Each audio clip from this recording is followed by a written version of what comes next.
I was almost asleep, so when I got a call, I had to check. It was April 1st. I didn't really believe it at first. The Luka Doncic trade scandal is much nastier and deeper than you think, and definitely more than the clueless and misguided media are trying to portray. We've heard from Anthony Davis. We've heard from Rob Pelinka. We've heard from Nico Harrison on the record, on camera.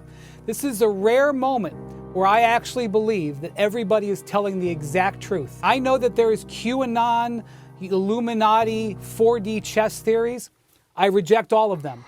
What? As the dust has settled on the most shocking and senseless trade in NBA history, what has become crystal clear is that the reasons provided by the Dallas Mavericks brass are absolute BS, and nobody seems to know the actual reason. Until now, two shocking stories have been revealed by anonymous people who work within the Mavericks organization that actually make all the puzzle pieces fit together and explain everything. The second story, if true, is so messed up and toxic that it will corrode and destroy the foundation of the NBA, much like a bunch of termites who eat away a rotting and decrepit house. By the end of this video, you will want to put your fist through a wall, because the level of malpractice is equivalent of robbing NBA fans at gunpoint in broad daylight and getting not even a slap on the wrist.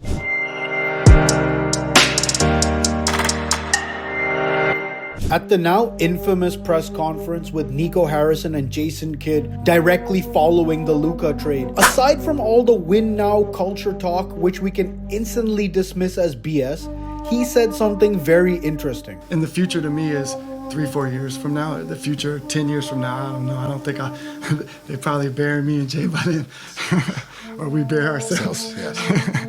Why is a man who literally 15 minutes ago said a guy who isn't a culture fit and isn't a win now player and isn't worth the $350 million, why is that man going to get buried? If you're confident in your decision, why would you say that? Well, because you're not confident, and because he knows what he did was out of pocket. And a crazy reason has been revealed why. According to a Mavs insider who's high up in the organization and super close to the situation, Nico Harrison's wife and Luka Doncic were super friendly and close to the point that she started referring to him as Nico Doncic.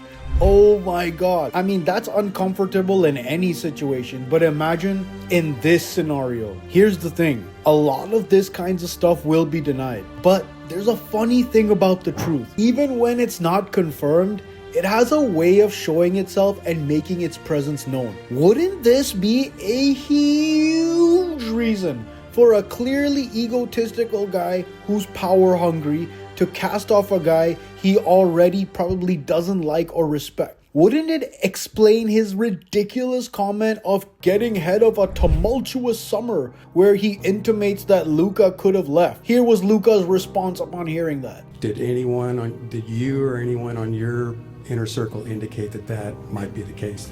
Absolutely not. Yeah, no. But it makes a lot more sense now. This trade felt very non-businesslike.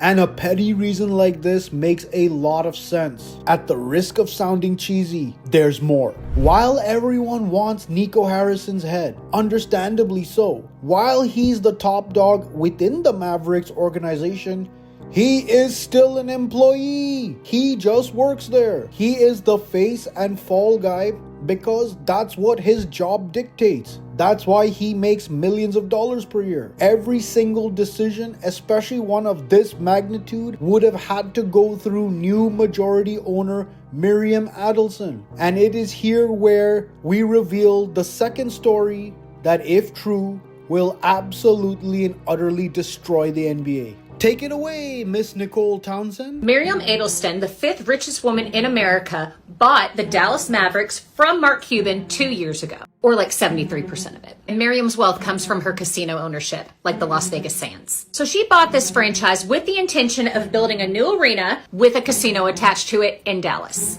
But Dallas has said she can't put a casino in. So Miriam then threatens, okay, if you don't let me put in a casino, I'm going to move the Mavericks to Las Vegas, where I can build it there. So then they said, oh no, you can't move the Dallas Mavericks because Dallas loves the Mavericks. They have great sales. They were just in the NBA Finals last year.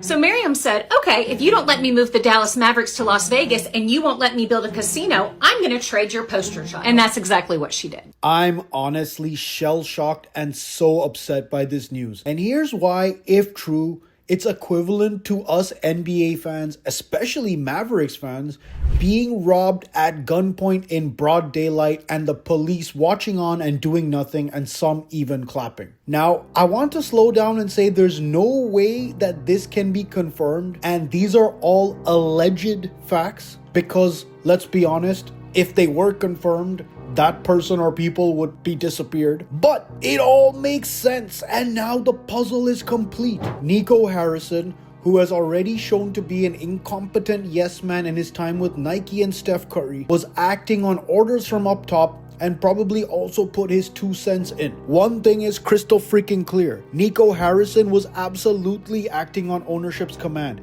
And Brian Windhorst is as stupid as the rest of the people sheeple if he thinks otherwise. As if a woman who's worth $32 billion would let an employee run her company into the ground without her say-so. But wait, Anthony Davis is a win-now player on both ends of the floor, right? Oh wait, no, he's now out for at least another month, if not more. Every other big guy on the team is also injured, and oh yeah, now the only scoring option in the backcourt, Kyrie, has a bulging disc in his back and is also on the back end of his prime. How the hell can you even try to claim this move as win now? It absolutely is not. It's absolute and utter sabotage at the highest level. She wants a casino. The state of Texas won't allow for it.